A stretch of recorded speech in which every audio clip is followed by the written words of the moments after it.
అందరికీ నమస్కారం. తెలుగు ట్యూటర్ ఛానల్కి స్వాగతం. ఇప్పుడైతే మనం 6వ తరగతి నూతన సైన్స్ టెక్స్ట్ బుక్లో ఉన్నటువంటి 3వ పాఠాన్ని ఒకసారి క్విక్గా రివ్యూ చేద్దాం.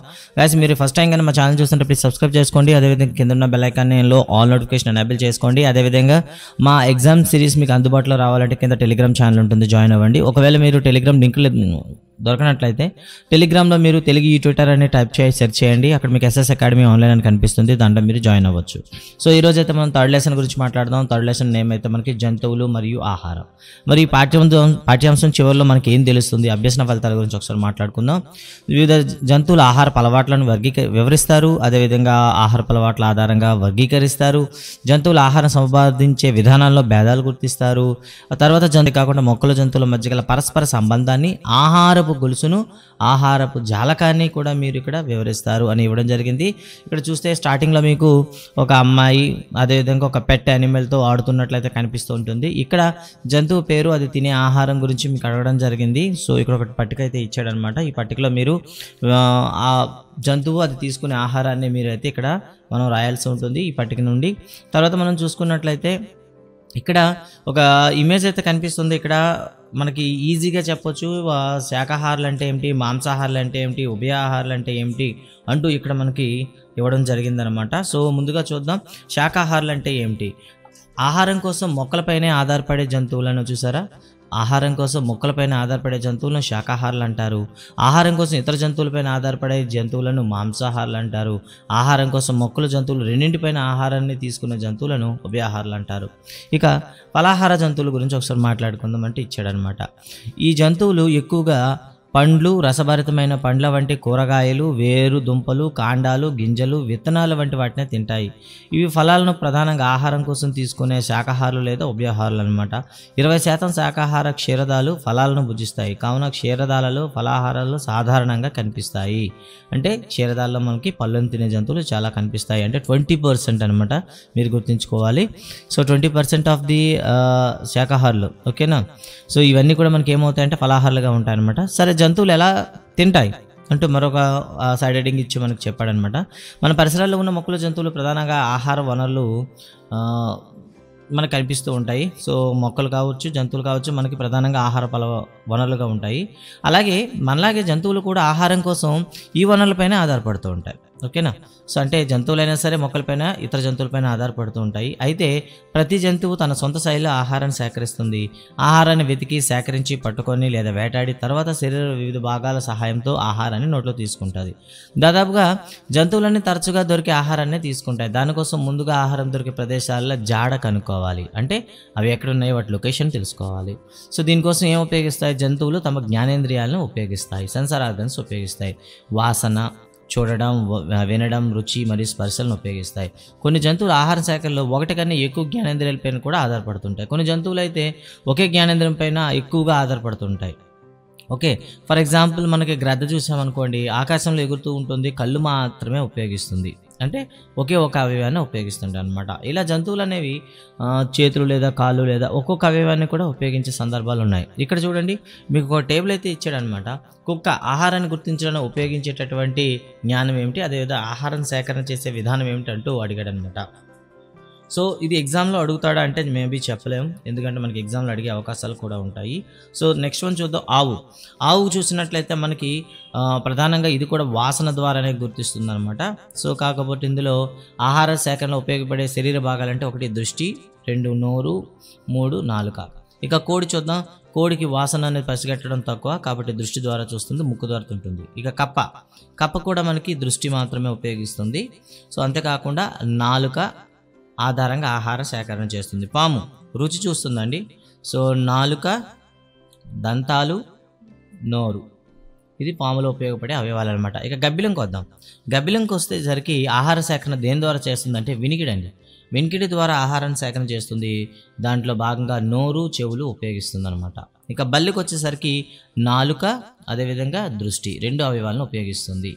మరి ఆహార సేకరణ ఏమి ఉపయోగిస్తుంది అంటే నాలుకను ఉపయోగిస్తుంది, కీటకాలను పట్టుకుంటుంది. గద్ద చూసినట్లయితే మనకి దృష్టి, అదేవిధంగా వాసనను కూడా చెప్పడం జరిగింది. సో ఇది ముక్కు, అదేవిధంగా గోర్లను ఉపయోగిస్తుంది. సింహం అయితే దృష్టి మరియు వినికిడి, ఈ రెండింటిని ఉపయోగించి కాళ్ళు, గోర్లు, నోళ్ళ ద్వారా ఉపయోగిస్తుంది. ఇక హమ్మింగ్ బర్డ్ తేనెపిట్ట అని చెప్తాము. సో ఇదైతే మనకి వాసన, రుచి. సో పక్షి కాబట్టి ఖచ్చితంగా మనం ఏం చెప్తాం, ముక్కు ద్వారా ఆహారాన్ని సేకరణ చేస్తుంది. ఇలా మనకు ఒక పట్టిక అయితే ఇవ్వడం జరిగింది. ఈ పట్టిక అనేది మనకి ఇంపార్టెంట్ కాబట్టి పట్టికని పైన దృష్టిలో పెడతారు. ఇక పై కృత్యం ఆధారంగా జంతువుల ఆహార సేకరణలో కొన్ని జ్ఞానేంద్రియాలు ఇతర అవయవాల కంటే బాగా ఉపయోగిస్తాయని అర్థమవుతుంది కదా. అంటే ఉదాహరణకి కుక్క చూడండి ఒకసారి, కుక్క ఎక్కువగా వాసనపై ఆధారపడితే గ్రద్దలు మాత్రం దృష్టిపైన ఎక్కువగా ఆధారపడతాయి. అదే గబ్బిలం అయితే వినికిడి మీద ఆధారపడితే కొన్ని సరీసృపాలు రుచిపైన ఆధారపడి ఉంటాయి. ఇక మనం నీటి కొలంలోకి ఎప్పుడైనా వెళ్ళినట్లయితే మనకు ఖచ్చితంగా అక్కడ ఏం కనిపిస్తాయంటే పాండ్ స్కాటర్స్ కనిపిస్తుంటాయి. ఇవి నీటిపైన కదులుతూ ఉంటూ నీటిలో ఉండేటటువంటి కీటకాలను ఇవి తింటూ ఉంటాయి అన్నమాట. అయితే ఇవి కదిలేటప్పుడు ఆహారాన్ని ఎలా గుర్తిస్తాయంటే నీటిపైన ఏదైనా కీటకం పడింది అనుకోండి, అక్కడ ఏం ఏర్పడుతుంది, అల ఏర్పడుతుంది కదా, ఆ అలల అలజడిని పోల్చి దూరాన్ని లెక్కించి కీటకాన్ని పట్టుకోవడానికి కదిలిపోతూ ఉంటాయి. అంటే అలల అలజడిని ఉపయోగించి కీటకాల యొక్క ఉనికిని తెలుసుకునే జీవి ఏదంటే పాండ్ స్కాటర్స్ లేదా ఇదే కీటకాలు అని చెప్తాం అనమాట. ఇంకా తర్వాత మనం చూసుకున్నట్లయితే పట్టిక 2లో ఆధారంగా జంతువుల ఆహార సేకరణ ప్రత్యేక శరీర భాగాలు కలిగి ఉంటాయని తెలుసుకున్నాం కదా. మరి ఏ జంతువు ఏ శరీర భాగాలను ఉపయోగిస్తున్నాయా ఒకసారి చూద్దామంటూ ఒక క్వశ్చన్ అయితే అడిగాడు అనమాట. కోడి, పిచ్చుక ఆహారం తీసుకుని ఉపయోగించే భాగాలు పోల్చండి అని అడిగాడు. సో రెండింటి కూడా మనకి ఏం ఉపయోగిస్తాయి చెప్పండి, కోడి, పిచ్చుక అనేసరికి మనకి ముక్కునే ఉపయోగిస్తాయి అనమాట. ఓకేనా. అదేవిధంగా రెండో క్వశ్చన్ చూద్దాం. కుక్క, సింహం ఆహార సేకరణలో విధానం ఏమైనా ఉందా? సో రెండూ కూడా మాంసాన్నే తింటాయి, రెండింటిలోనూ చూపు బాగుంటుంది. అవి పదునైన గోర్లను ఆహారాన్ని పట్టి ఉంచుతాయి. మాంసాన్ని చేల్చడంలో పదునైన వాటి పళ్ళను ఉపయోగిస్తాయి. సింహం ఒంటరిగా వేటాడుతుంది, ఆహారం దొరికిన చోట తింటుంది. కుక్క శాకాహారం కూడా తింటుంది. సో ఇది తేడా అనమాట. ఇక గద్దకు సింహానికి పోలికలు వ్యత్యాసాలు ఏర్పడినట్టు మరో క్వశ్చన్ అడిగాడు అనమాట. సో గద్దకి సింహానికి రెండు మాంసాహారులే, రెండు కూడా పదునైన గోళ్ళు ఉంటాయి. సింహం నేలపై ఉంటుంది, గద్ద ఆకాశంలో తిరుగుతూ ఉంటుంది. సో వాటికి ఆహారం దొరికిన వెంటనే లభించి తింటాయని చెప్పాడనమాట. ఒకే భాగాన్ని వివిధ జంతువులు వివిధ రకాలుగా ఉపయోగించడం మనం చూసాం కదా. ఉదాహరణకు కుక్క నాలుకను ఉపయోగించే విధానం కప్పతో పోలిస్తే వేరుగా ఉంటుంది. కుక్క నాలుక నాకడానికి ఉపయోగిస్తే కప్ప ఆహారాన్ని పట్టుకోవడానికి, మింగడానికి ఉపయోగిస్తుంది. అదేవిధంగా వివిధ భాగాలు ఒకే రకమైన ఆహారాన్ని తీసుకోవడానికి ఉపయోగించడం కూడా చూడవచ్చు. ఉదాహరణకి ఆహారంగా కీటకాలను పట్టుకోవడానికి కోళ్ళు ముక్కును ఉపయోగిస్తే కప్పలు వాటిని నాలుకను ఉపయోగిస్తాయి. అంటే ఒకే పనికి వివిధ భాగాలు కూడాను ఉపయోగించడం అనేది జరుగుతుంది. అంటే ఒకే భాగాన్ని వివిధ కార్యక్రమాలకు ఉపయోగించవచ్చు, వివిధ కార్యక్రమాల్లోకి ఒకే భాగం అనేది కూడా ఉపయోగించవచ్చు. సో ఏదైనా ఒకటే అనమాట. అదే భాగం ఒకే వర్గానికి చెందిన జంతువుల ఉపయోగం వేరుగా ఉంటుంది. ఉదాహరణకు వివిధ రకాల పక్షులు వాటి ముక్కులు ఆహారం తీసుకోవడానికి, తినడానికి ఉపయోగిస్తాయి. కొన్ని స్పష్టమైన ఉదాహరణలు తీసుకొని జంతువులు వాటి ఆహారాన్ని ఎలా తీసుకుంటాయో పరిశీలిద్దాం. ఉదాహరణకి జలగ ఆహారాన్ని ఏ విధంగా సేకరిస్తుందో ఒకసారి చూద్దాం. గ్రామీణ ప్రాంతాల్లో ప్రజలు జలగను తరచుగా చూస్తూనే ఉంటారు. ఎందుకంటే కాలువల్లో కానీ చెరువులో పోయినప్పుడు అవి చర్మానికి జలగలు అంటుకొని రక్తాన్ని పీలుస్తూ ఉంటాయి అన్నమాట. సో రక్తాన్ని పీల్చడానికి జలగ నోటి చుట్టూ కూడా చోషకాలు అనే ఒక ప్రత్యేక అవయవాలు ఉంటాయి. ఇవి నత్తలు, పాములు కూడా, వానపాముల్లో కూడా వాటికి ప్రత్యేకమైనటువంటి అవయవాలు ఉంటాయి. సో అవి టీచర్తో డిస్కస్ చేయండి అని క్వశ్చన్ వేసి విడిచిపెట్టాడు అనమాట. సో ఇక్కడైతే మనం గుర్తుంచుకోవాలి, రక్తాన్ని పీల్చడానికి జలగ నోటిలో ఏముంటాయి, చూసకాలు ఉంటాయి. ఇక తర్వాత చూస్తే వివిధ రకాల పక్షుల ముక్కులు అయితే ఇక్కడ ఇచ్చాడండి. సో ఈ ముక్కుల్లో చూసుకుంటే ఒక మాట అయితే చెప్పాడనమాట. వడ్రంగి పెట్టెకు బలమైన పొడవాటి ముక్కు ఉంటుంది. దీని సహాయంతో చెట్లను బెరలను తొలగించి వాటి కింద ఉండే చీమలను, చెదలను, పురుగులను తింటుంది. ఇక కొంగ చూసుకుంటే కంగ తన పొడవాటి ముక్కుతో నీటిలో చేపలను పట్టుకుంటుంది. ఇక గద్దలు మీరు ఎప్పుడైనా చూసారన్నట్టు ఒక క్వశ్చన్ అడిగాడు అనమాట. ముక్కు బలంగా కొక్కెరలాగా జంతువులు మాంసం చీల్చడానికి వీలుగా మనకి గద్ద ముక్కు అయితే ఉంటుందన్నమాట. పండ్లు గట్టి విత్తనాలను కొరికి తినే చిలుక ముక్కు బలంగా వంకర తిరిగి ఉంటుంది. కాకి ముక్కు అలా ఉండదు. పక్షుల్లో ముక్కే కాకుండా ఇతర భాగాలు కూడా అవి తీసుకునే ఆహారంకి అనుకూలంగా ఉంటాయి. అంటే ముఖ్య కాదు, ఇతర భాగాలను కూడా. ఇక జంతువుల మాంసాన్ని చీల్చడానికి వీలుగా వాడిగా ఉండే గోర్లతో పాటు బలమైన కుక్కెం లాంటి ముక్కు గద్దలకు అవసరం. తేనెపిట్ట లాంటి వాటికి పొడవైన సన్నని ముక్కు అవసరం. వాటిని ఉండే గోర్లు అవసరం లేదు, ఎందుకంటే ఇవి పువ్వుల యొక్క తేనెని స్వీకరిస్తుంటాయి కాబట్టి. బాతు ఆహారం చూసినట్లయితే ఇక్కడ బాతు ముక్క అనేది మీకు ఇక్కడ పట్టంలో ఇవ్వడం జరిగింది, మీరు ఒకసారి గమనించవచ్చు. సో బాతు ఆహారాన్ని పట్టుకునే విధానం చూడడానికి చాలా ఆసక్తికరంగా ఉంటుంది. ఎందుకంటే అవి నోటిలో పండ్లు ఉంటాయి, అంటే నోట్లోనే వాటికి పళ్ళు ఉంటాయి అన్నమాట. కానీ ఆవుకో సింహానికి ఉండే దంతాలు మాత్రమే ఉండవు అనమాట. ఇవి ఆహారం నమలడానికి కూడా ఇవి ఉపయోగపడవు. కేవలం ఇది నీటిని వడపోతడానికి అంటే వడపోత వేయడానికి అయితే ఈ దంతాలనే ఉపయోగపడతాయి అన్నమాట. అదేవిధంగా చేపలకు కూడాను ఈ పళ్ళు ఉంటాయి. బాతులు ఉపయోగించినట్లే చేపలు కూడా ఆహారాన్ని సేకరించడానికి ఉపయోగిస్తాయి, అంటే నీటిని వడపోతకు ఉపయోగిస్తాయి అన్నమాట. మరి సహజ పారిశుధ్య కార్మికుల గురించి మాట్లాడదాం. ఇప్పటి వరకు అయితే మనకి కాకులే అనేసి ఉండేది, ఇప్పుడైతే మనకి గద్దలను కూడా కలిపాడు అనమాట. సో చనిపోయిన జంతువులు కానీ, పారేసిన వ్యర్థాలు కానివ్వండి, కుళ్ళిపోయిన ఆహార పదార్థాలు కానీ తిని వాటిని శుభ్రపరిచే బాధ్యత ఇవి నిర్వహిస్తాయి. కాబట్టి వీటిని సహజ పారిశుధ్య కార్మికులు అంటారు. సో ఇప్పటి వరకు అయితే కాకులు ఉండేవి, ఇప్పుడైతే వాటి ప్లేస్లో గద్దలను కూడా చేర్చారనమాట. అదేవిధంగా ఇక్కడ కప్ప ఏ విధంగా ఆహారాన్ని సేకరిస్తుందని చెప్తూ, కప్ప జిగురుగా ఉండే పొడవాటి నాలుకను కీటకం వైపు విసురుతుంది. కీటకం ఆ నాలుకకు అంటుకున్న తర్వాత వెంటనే లాక్కొని ఆ కీటకాన్ని మింగేస్తుంది కప్ప.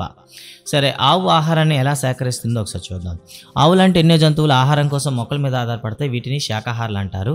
ఆవు, మేక, బర్రె, గొర్రె, జిరాఫీ, ఒంటె, ఏనుగు, జింక మొదలైనవన్నీ కూడాను పచ్చిగడ్డి లేదా ఎండుగడ్డి, ఆకులు, కొమ్మలు తింటాయన్నమాట. మరి ఆవు లేదా బర్రె ఆహారం తీసుకునేటప్పుడు మీరు ఏం గమనిస్తారు ఒకసారి చూద్దాం.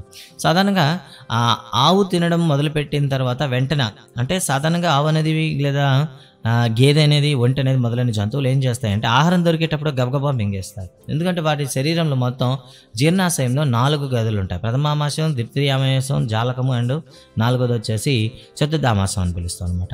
ఈ 4 గదుల్లో మొదట తీసుకున్న ఆహారం నేరుగా ఏమవుతుందంటే ప్రథమామాశయంలోకి నిల్వ చేస్తాయి, అంటే మొదటి గదిలోకి స్టోర్ చేస్తాయి అనమాట. అలా ఆహారం దొరికే వెంటనే గబగబా మింగేసి శరీరంలో నిల్వ చేసుకుతాయి. తర్వాత ఎప్పుడైనా సరే వాటికి విశ్రాంతి సమయం దొరికేటప్పుడు అవి ఏం చేస్తాయంటే నోట్లోకి తిరిగి ఆహారాన్ని తెచ్చుకొని మళ్ళీ బాగా నమ్ముతాయి అన్నమాట. దీన్ని ఏమంటాము, నెమరు వేయడం అని పిలుస్తాం. శరీరంలో దాచుకున్న ఆహారాన్ని వెనక్కి తీసుకొచ్చి తిని ఇక తిరిగి జీర్ణం చేసుకోవడం అనేది జరుగుతుంది. సింహం ఏ విధంగా ఆహారాన్ని సేకరిస్తుందో చూద్దాం. సాధారణంగా సింహం చూడండి ఒకసారి, టెలివిజన్లో సింహం జింకను వేటాడే ఎప్పుడైనా చూసారా? సింహం ఏకాగ్రత, తన పనులు చూస్తే మీకు ఏమనిపిస్తుంది అంటూ క్వశ్చన్ వేశాడనమాట. సింహం, నక్క, తోడేలు, పులి మొదలైనవి అడవులో జంతువులను ఆహారం కోసం ఇతర జంతువులను వేటాడతాయి. వీటిని పరిగెత్తడానికి బలమైన కాళ్ళు, పట్టుకోవడానికి పదునైన గోళ్ళు, చీల్చడానికి పదునైన దంతాలు ఉంటాయి. కుక్క ఏ విధంగా ఆహారాన్ని సేకరిస్తుంది?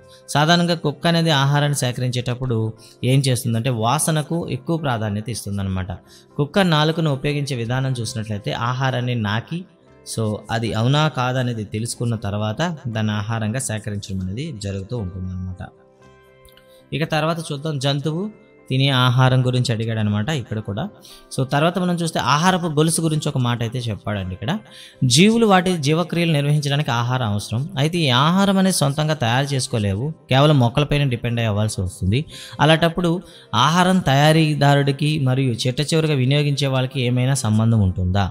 దీన్నే మనం ఏమని పిలుస్తామంటే స్పష్టమైన సంబంధం ఉంటుంది. దీన్ని ఆహారపు గొలుసు అంటామని ఇక్కడ చెప్పడం అయితే జరిగింది. అయితే సో ఏ ఉత్పత్తిదారుడైనా సరే, మొక్క అయినా సరే తమకు తమ ఆహారాన్ని తయారు చేసుకుంటాయి. కాబట్టి మొక్కలను ఉత్పత్తిదారులు అని పిలుస్తారు. అయితే ఈ ఉత్పత్తిదారులకి ఉపయోగించేటటువంటి శక్తి ఎక్కడ నుండి లభిస్తుందంటే సూర్యుడు. అంటే ఆహారపు గొలుసులో ముఖ్యమైన శక్తి ప్రదాతాన్ని ఎవరిని పిలుస్తారంటే సూర్యుడిని పిలుస్తారు. ఇది మళ్ళీ మీకు 10th క్లాస్లో మళ్ళీ వస్తుంది ఇక్కడ. సో ఆహారాన్ని ఉత్పత్తి చేయడంలో అత్యంత ముఖ్యమైన ఉత్పత్తిదారుడు ఎవరంటే సూర్యుడు అని చెప్తాం, శక్తి ప్రదాత. అతని నుండి మొక్కలు అనేవి సహజంగా కిరణజన్య సంక్రియ జరుపుకునే ఆహారాన్ని ఉత్పత్తి చేస్తాయన్నమాట. అయితే సూర్యుడి శక్తిని ఉపయోగించి తమ ఆహారాన్ని తయారు చేసుకునే ఏ జీవైనా ఉత్పత్తిదారి అవుతుంది అని చెప్పాడు అనమాట. మొక్కలను లేదా జంతువులను తినే జీవులను వినియోగదారులు అంటారు. అయితే జంతువులు వాటి ఆహారాన్ని అవి తయారు చేసుకోలేవు, కావున జంతువులన్నీ కూడా మనకి వినియోగదారులు అని చెప్తాం. అయితే ఈ జంతువులు అనేవి మళ్ళీ వాటి యొక్క ఆహార సేకరణ విధానం బట్టి మళ్ళీ మనం విభజిస్తాం అనమాట. ప్రథమ వినియోగదారులు, ద్వితీయ వినియోగదారులు, తృతీయ వినియోగదారులు అని చెప్తాం. అంటే ప్రథమ వినియోగదారులు అంటే ఎవరు? ఉత్పత్తిదారులను తినేవాటిని ప్రథమ వినియోగదారులు అంటారు. కొన్ని కీటకాలు, కుందేలు, ఆవు వంటి శాకాహార జీవులను కూడా ఇందులో వస్తాయి. ద్వితీయ వినియోగదారులు అంటే ఏమిటి? సో ఇవి ప్రాథమిక వినియోగదారులను తింటాయి, అంటే పక్షులు, కప్ప, నక్క వంటి మాంసాహారులు. తృతీయ వినియోగదారులు అంటే ఏమిటి? ద్వితీయ వినియోగదారులను తీసుకునేటటువంటి జీవులను మనం ఏమని పిలుస్తామంటే తృతీయ వినియోగదారులు అంటాం. ఉదాహరణకి పాము, సింహము.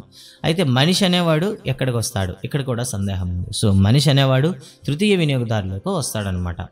ఒక అడవిలో జింక గడ్డిని తింది, ఓకేనా? పులి జింకను తింటుంది. అలాగే ప్రతి ఆవరణ వ్యవస్థలో కూడా నివసించే జీవుల మధ్య ఆహారం కొరసు ఒక గొలుసు సంబంధం ఉంటుంది. దీన్ని ఆహారపు గొలుసు అంటాం. అయితే ఇది జీవులు తినటం ద్వారా జీవులు శక్తి, పోషకాలు ఎలా పొందుతాయో వివరిస్తుంది అనమాట. అంటే ఇతర జీవులను తినడం ద్వారా జీవులు శక్తిని పోషకాన్ని ఎలా పొందుతాయో వివరిస్తుంది. ఆహారపు గొలుసు ఉత్పత్తిదారులు వినియోగదారులు మధ్య సంబంధాన్ని చూపుతుంది. ఆహారపు గొలుసు ప్రకృతిలో విభిన్న జీవులు ఎలా పరస్పరం ఆధారపడుతూ ఉంటాయో వివరిస్తుంది అని చెప్తూ ఇక్కడ ఒక ఆహారపు గొలుసు అయితే ఇచ్చాడనమాట. నీటి నుండి మనకు ఉత్పత్తిదారుల నుండి మనం అంటే నీరు సూర్యుడి నుండి వచ్చిన దాని నుండి మనం ఏం చేస్తామంటే ఈ ఉత్పత్తిదారులు శక్తిని ఉత్పత్తి చేస్తాయి. వీటిని ప్రథమ వినియోగదారులు తింటాయి, వాటిని ద్వితీయ వినియోగదారులు తింటాయి, వాటిని తృతీయ వినియోగదారులు తింటాయి అనమాట. మరి ఈ మూడు కూడా గుర్తుంచుకోండి, ఈ మూడు కూడా అంతరించిపోయాయి అనుకోండి, అంటే మరణించాయి అనుకోండి, వాటిని తిరిగి మళ్ళీ నేలలో కలపాలంటే మళ్ళీ ఉపయోగపడేవి విచ్ఛిన్నకారులు. సో గుర్తుంచుకోవాలి, విచ్ఛిన్నకారులు అనేవి సో మొత్తం ఆహారపు గొలుసులో ఉన్న ప్రతి వస్తువును కూడా విచ్ఛిన్నం చేయడానికి ఉపయోగపడుతుంది అనమాట. బ్యాక్టీరియా మరియు పుట్టగొడుగులు వంటి శిలీంధ్రాలు చనిపోయిన మొక్కలు జంతువులను విచ్ఛిన్నం చేయడం ద్వారా శక్తిని పొందుతాయి. వీటినే విచ్ఛిన్నకారులు అంటారు. ఇవి సంక్లిష్ట పదార్థాలను మట్టిలో కలిపి మొక్కలచే వినియోగించబడే సరళ పదార్థాలుగా మారుస్తాయి. గుర్తుంచుకోండి, సంక్లిష్ట పదార్థాలను మొక్కలకు ఉపయోగపడే సరళ పదార్థాలుగా మార్చేవి ఏవి అంటే విచ్ఛిన్నకారులు. ఈ విధంగా ఇవి ఉత్పత్తిదారులు వినియోగదారుల మధ్య మరియు నేల మధ్య పరస్పర చక్రీయం కావడానికి ఉపయోగపడతాయి. అంటే ఈ బ్యాలెన్స్ ఏదైతే ఉందో ఆ బ్యాలెన్స్ని కరెక్ట్గా చేయడానికి ఇవి సహకరిస్తాయి. అందుకే వీటిని ఏమని పిలుస్తారంటే పునరుత్పత్తిదారులు, రీసైక్లర్స్ అని కూడా అని పిలుస్తారనమాట. ప్రతి ఆవరణంలో ఉండేటటువంటి మొత్తాన్ని కూడాను తిరిగి చక్రీయం అనేది కంప్లీట్ అవ్వడానికి సహకరిస్తాయి. కాబట్టి వీటిని పునరుత్పత్తిదారులు అని పిలుస్తారు. ఇక ఆహారపు జాలకం గురించి మాట్లాడదాం. ఆహారపు గొలుసు ఎప్పుడు ఒకే సరళరేఖలో ఉండడం అవసరం లేదు. ఇది ఒక వల వంటి వ్యవస్థ అనమాట. అందుకే దీన్ని ఏమని పిలుస్తారంటే ఆహారపు జాలకము అని పిలుస్తారనమాట.